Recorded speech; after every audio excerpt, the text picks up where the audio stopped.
It is important to understand that the Great Confederation is not a benevolent organization. Neither is it particularly wicked. It is not built to be good, although it certainly strives to do so. It is not built to be bad, although many of its laws and policies have been twisted to perform acts of shocking cruelty. It is built primarily to endure, to stand as a bulwark against barbarism and anarchy, and as such it is astoundingly effective. In its endurance, the Confederation has acquired millennia of customs, rituals, and traditions that trail in the wake of its stately passage through the ages. Its bureaucrats spend thankless lifetimes wading through the morass. It could be argued that, as superfluous as so many of these traditions seem, they serve to give the institution a certain inertia that holds it as steady as any treaties or threat of arms.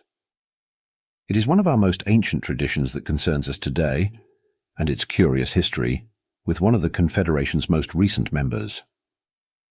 When humanity finally breached the limits of its modest empire and became known to the galaxy's most esteemed institution, we told them our curious tradition. When a new race joins the ranks of the Great Confederation, it is customary to adopt an epithet suited to its particular qualities. Each name is a point of pride. It speaks to a race's history, not only that of its civilizations, but of its evolution itself. What gave it the strength to drag itself from the morass of base life up to the stars? The names are not complex, and follow a basic scheme. The brachiating flower, whose spindly towers reach almost as high as their ambitions, became those who climb. The staunch modeler, who grew from nomadic herds to travelling cities to armoured drifter fleets, took the name those who wander in strength. The telepathic hive mind of the Richtikit, working in perfect synchronicity, adopted those who are one. It's a foolish tradition, as so many are. But just like so many others, there dwells in it a curious truth. A name is a promise after all, and a warrior of those who die gloriously is likely to go down fighting for little more reason than to maintain the reputation of their species. More than anything, it displays the qualities a race is most proud of, or most aspires to. There are those who say it oversimplifies, or pigeonholes, or grandstands, but the tradition has held firm through thousands of cycles of peace and strife alike. So in spite of its antiquated roots, the topic of which name the humans would choose dominated Confederation discussion for sub-cycles on end. Not merely a rich vein of gossip, their choice would glean valuable insight for diplomacy, trade agreements, and the entertainment industry. Those who approach with caution are hardly going to be pulled in by gambling advertisements after all. The humans made their decision with an almost indecent haste. After only a handful of cycles, their representative took his place at the Confederation Senate to be formally inducted among our ranks. "Call us," they said, "those who run." It was a title that reignited gossip for cycles to come. Biologically, it made sense. The upright primates were certainly built for running, not with any particular speed, but with a casual lope that seemed to serve their purposes. But there were 1,000 others they might have picked. What kind of a species names itself for cowardice? What kind of promise does that make? The following cycles only serve to reinforce the opinion. The Terrans proved to be a race unusually averse to conflict. Where others would fight, they negotiated. Where others would seize, they gave ground. When pushed to a fight, placed between hammer and anvil, they always managed to squeeze out and find some kind of peaceful resolution. This manner gained them many friends, but few allies. Who could rely on a craven to support them in crisis, when no peace could be found? When the time came to take a stand, who could trust in those who run? Perhaps it was the name that encouraged the Larashi in the end. No species enjoyed such a controversial place in the Confederation as the Larashi. Time and again they have sparked conflict and chaos for their own gain. Time and again they have proven their worth when the Confederation needs the proper application of brute force. Their evolution as apex pack predators is reflected in their lightning-fast attack fleets and cutthroat politicking. One way or another, the Larashi have well earned their epithet of those who scourge. It is perhaps unfair to judge every individual of a species by their race's reputation. Certainly there have been Larashi known for their kindness, their forgiveness, and hundreds of cycles with the Confederation might have distanced them from their most savage practices. But a name is a promise after all. Historians across the galaxy can appreciate the difficulty in pinning down the root cause of any particular conflict. The Larashi were certainly looking to expand their holdings, and the virgin Terran territories were mightily tempting. But the Larashi royal family was also facing dissent within its aristocracy, and was in need of a common cause to unify the ranks. And of course their economic power had diminished from a number of recent trade sanctions, and they ached for a chance to remind the Confederation of their military strength. But it could also be argued that the Larashi had simply done it to many fledgling races before, and were more than happy to do so again. Those of us sympathetic to the humans realized too late the careful web the Larashi had drawn them into over 100 minor disputes. Certainly the Terrans had no idea. They had been in the Confederation a scant handful of cycles. The Larashi had navigated its legal morass for centuries. They fitted humanity's noose with grace. If the Larashi had merely declared war on the Terrans, we might have blunted the blow. There are a number of Confederation bylaws and procedures in place for these kinds of things, ones that the victims of the Larashi have relied on in past conflicts: amnesty, rules of engagement, foreign aid, and the like. But this was different. The ritual is known as Carol. It pits one Confederation member against another, with no aid or intervention from other members.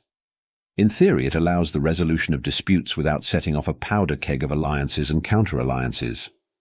In practice, it is used most often to cut a vulnerable race out from the herd. It is a savage tradition from the early cutthroat days of the Confederation, but as has been said before, age lends inertia to tradition, and it has proven frustratingly difficult to root out. To declare Karal requires highly specific conditions to be met, ones the Larashi had carefully engineered. Every conflict formed a piece of an elaborate picture, framing the Terrans as unjust aggressors, and the Larashi as the victim, on paper at least. And in an institution so woefully hidebound as the Confederation, paper was the most effective witness. When every piece had been placed, all that was left was the official declaration of war, which they proceeded to do with gusto and aplomb. On the floor of the Confederation Congress, under the eyes of 1,000 delegates, the Terran senator begged the Larashi to reconsider. They were a fledgling strength, he said. This war, and all that happened next, would define the future of both races. The Larashi senator laughed in his face. A laugh from those whose scourge unnerves everyone else in the room. Few predators manage to ascend to sentience, and the sight of their cruel, sharp teeth stirs primal fears long buried beneath the veneer of civilization. He drew forth an elaborate scroll, the official declaration of war, and cast it at the Terran's feet. He spoke the ancient challenge. "Carol," he said, "embrace us not. Our gifts are blades now, and cut at your hands. Call not to your allies, their doors are closed to you. Sue not for terms, they shall be denied. Flee to your dens, gather your strength, and make your stand. We are coming." The Terrans had a modest fleet, capable of chasing off pirates on their trade routes. And of course, as soon as war had been declared, they began the long process of warship production. Factories not used since before humanity's unification cranked into life. But it would be long cycles before they could form defences across their worlds. And the Larashi had long planned for this war. Indeed, their stockpiling of military assets was the subject of one of their many political conflicts with the humans. Until they could properly mobilize, the Larashi had their pick of the Terran territories. The only question was, which planet they would hit first. The Cornico stars were a tempting choice. They lay closest to Larashi territory and would make a fine addition to their holdings. But they were virgin ground, underdeveloped. They could be claimed in time, after they had broken the back of the Terran defences. Earth itself was tempting as well. The loss of a race's homeworld would be a tremendous blow, one that has sent many an empire on a slow spiral to extinction. But humanity was well aware of its vulnerability and had prepared accordingly.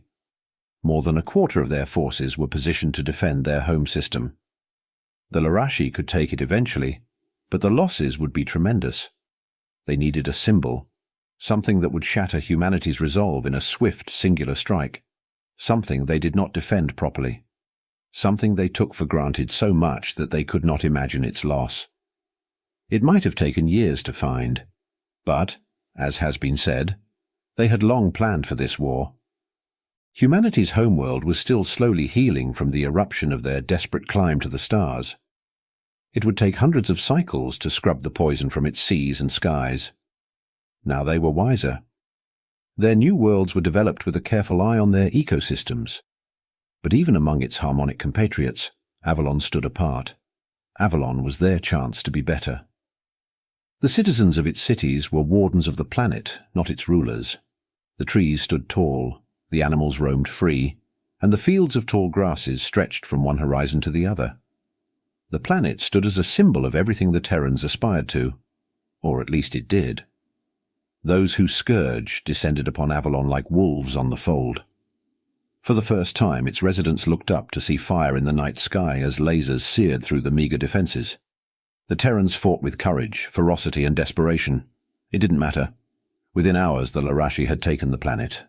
They might have abducted the native humans, shipped them off for chattel. They might have hung their banners from their city walls, taken their forts, looted their treasures. Those who scourge might have chased off those who run and ruled comfortably over their new holdings. But a name is a promise, after all. They took no captives on Avalon. They claimed no prizes, landed no colonists, plundered no resources. They glassed the cities with plasma bombardment and set the very atmosphere ablaze. The fields and forests burned, the seas boiled, and the animals within them died, bewildered to their fate. Humanity's shining jewel was left a black, lifeless rock. The Larashi made an example of the world. It taught the Terrans a lesson. There was no act taboo under Corral. The only hope of humanity's survival lay in unconditional surrender. The counterattack was inevitable. The Larashi had cut humanity to the quick. There would be a single furious retaliation, lashing out at their hurt. But it would be the fury of a wounded beast. The next strike would be weaker, and the next weaker still. Those who scourge had evolved from deadly predators, worrying at the flanks of larger prey until they collapsed. This kind of war was second nature. So the human assault on the Larashi stronghold of Vakalat was hardly unexpected. Nor was its ferocity. The scale of the attack, however, merited comment. The Terran military was a paltry thing, stretched thin to cover their merchant fleets. But now it was the Vakalat's turn to look up at the night sky as it filled with 1,000 new stars. No guardians of the merchant fleets these, but the fleet itself. Cargo haulers, mining ships, tuggers, now crudely mounted with whirling rotary cannons, single-shot railguns and cheap missiles. The Larashi, proud warrior fetishists of the military elite, learned a human term that day, technicals. They also learned the effectiveness of weapons that are not weapons. Rivet guns, plasma cutters, and mining drills seem hardly practical for the purposes of warfare. But when a Larashi battlecruiser is swarmed by a half-dozen ships with empty magazines and fried railgun coils, charging at the larger prey to worry its flanks, the argument falters at about the same time as the fuel tanks. Vakalat was a fortified planet. Its forces were formidable, its captains seasoned, and within a single sub-cycle it had fallen. To those it had scorned as warriors, to forces it had never even considered a threat, to those who run. This in itself was not extraordinarily worrying. Larashi military theory is aggressive to a fault. They put little faith in defense. They had lost ground, but they would soon make it up and more besides. The Terran spirit had been broken. They would take the next planet with ease. Except they didn't. They sent their fleet to Mead, the mercantile planet, to swallow the world in 1,000 mouths. But at Mead they were glutted, choked, suffocated by 10,000. And now the Terrans had taken Rokoshock, the Larashi breadbasket. They tried a daring lightning strike at Port, the Terran warp hubway station, to hobble their forces. But at Port they were turned aside. And then the humans had claimed the shipping yards of Berikani. And the Larashi found themselves hobbled. They burned the technicals in droves, but now the humans were manufacturing true battleships, faster than anyone could have imagined. And they were terrors. The Larashi were masters of war. They had sneered at the crudely rigged merchant vessels.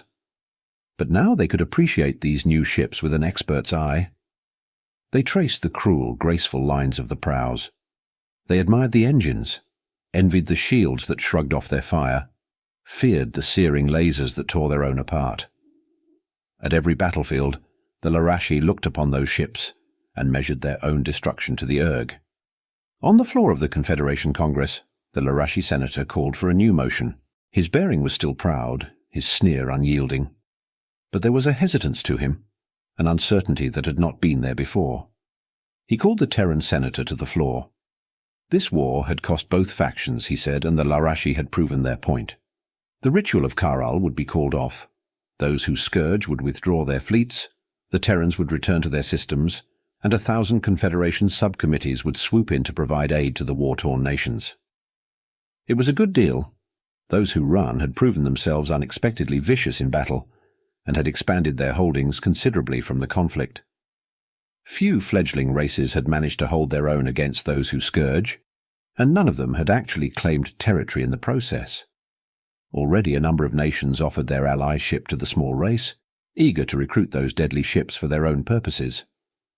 But small they still were, a mere fraction of their aggressors, and no amount of tactical ingenuity or sheer righteous fury could close that gap.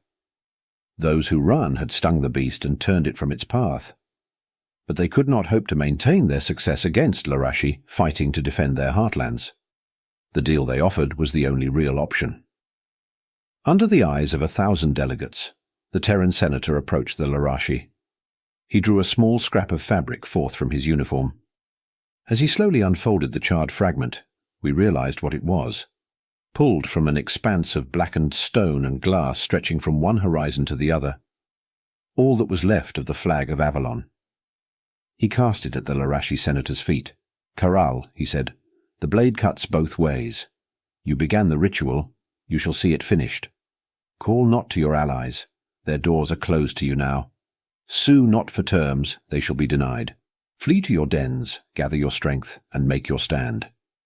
We are coming." The war continued. The Larashi tried every war trick they had learned in 1,000 lifetimes. They laid elaborate traps, picked away at Terran fleets, made glorious last stands. The ships of humanity, dreadful dreadnoughts as they were, could still be tricked, trapped, dragged down by numbers. Their burnt-out husks became a common sight among the Larashi territories, but it was never enough. The Terrans lay traps of their own, fought as well as those who scourge. Every Terran ship the Larashi burned took a score with them, and more than that was their sheer overwhelming relentlessness. No matter how many were killed, more came in an endless tide. In ravaging those who run, those who scourge had stumbled across something completely unexpected, an equal in war, perhaps a superior, and that was the true tragedy to the Larashi. If they had nurtured the humans, joined forces, they might have taken on the Confederation itself. But in their pride they had wounded a beast, and now felt the full measure of its claws. Slowly, quietly, we and the other nations withdrew our offers of allyship to the Terrans. We had mourned them as victims, rooted for them as underdogs. Now we feared them as monsters. Belatedly, we remembered what the Terran ambassador had said.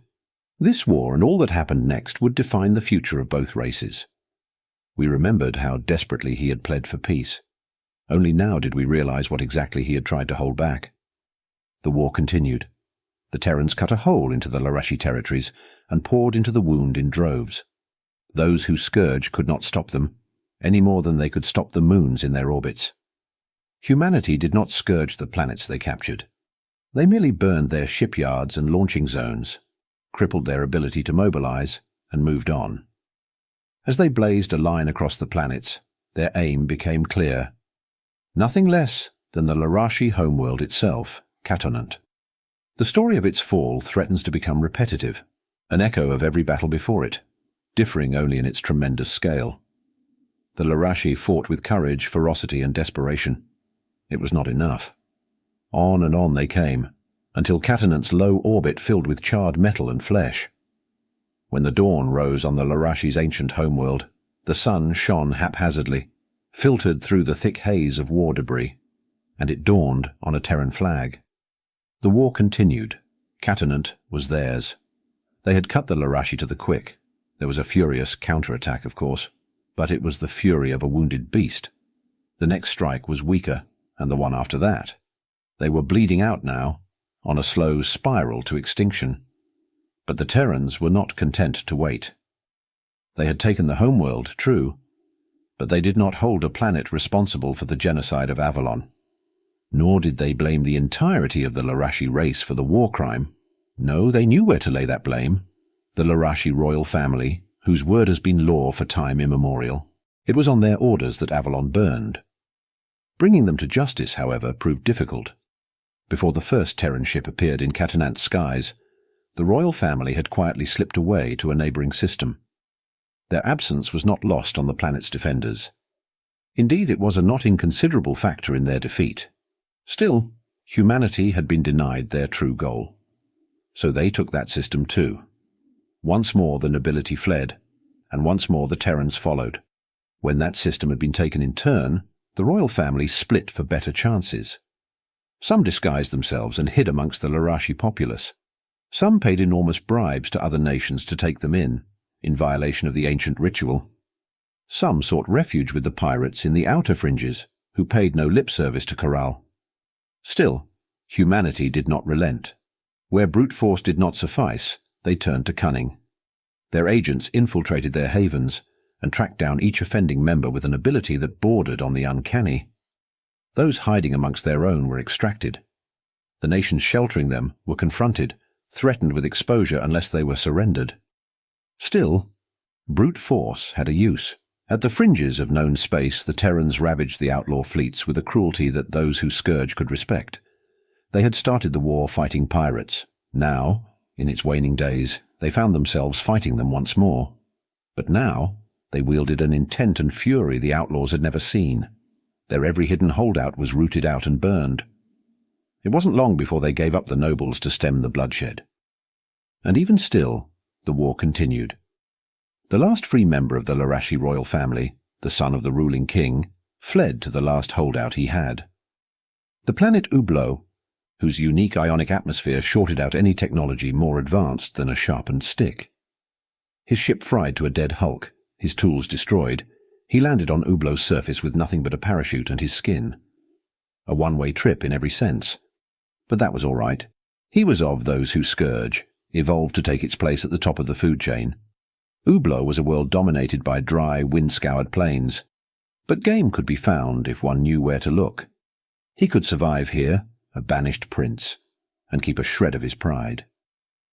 The Terrans would not dare chase him to Ublo. Any who came after him would not be returning. They would have to content themselves with leaving him in exile. He held that certainty close to him. It warmed him on cold nights, gave him comfort in isolation. It kept him going for almost a full cycle, right up until he saw the Terran ship descending and felt it wither in his chest. The ship crashed, as they always did. But like the prince, its pilot landed safely, a single human female, bringing nothing more than her flight suit and a single knife. She looked at the wreckage of her ship, her only hope of a journey home. Then she turned toward the endless plains, and she began to run. There are stories told of the long chase between those who Scourge and those who run. Were we in a more romantic age, it would have been the stuff of myths. As it were, it was relegated merely to historical archives and melodrama. It went on for cycles. A planet is an unfathomably large span to travel on foot, and even though the Terran had landed as close to the Larashi's ship as she could, that reduced it to merely a fraction of unfathomable. She had no devices with which to trace the prince, no vehicle, no medicine. But then again, neither did he. The Larashi are ambush predators built for quick bursts of speed.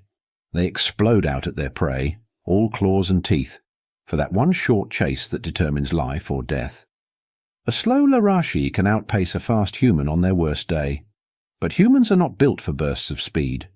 They are built for endurance, a fact the prince slowly became aware of over his endless flight. The Terran ran slowly, but she simply didn't stop.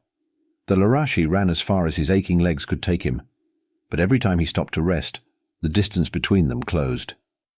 He simply could not escape her. Neither could he evade her. He used the ancient tricks of the wild, crossing streams, avoiding soft ground, doubling back.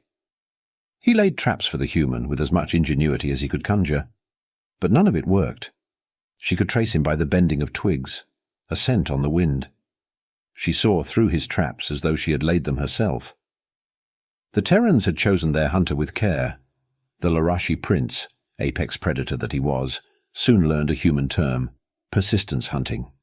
Perhaps if he had faced her directly, he might have defeated her. At the end of things, he was still a killer by nature. and she with no more weapons than a knife.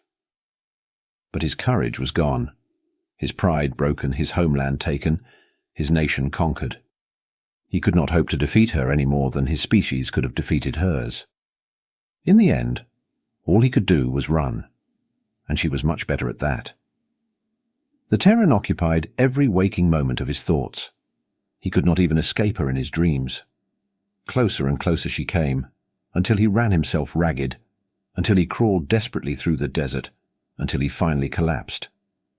When she finally arrived and put the knife to his throat, he was almost grateful. 10 years to the day, the Terran ship had crashed on Ublow's shores. A hole opened up in the planet's protective ionosphere. Not for long, barely time enough for a small craft to descend to the surface and return. But even as it touched down, 2 figures could be seen, a human and her Larashi captive, arriving at the predetermined landing site.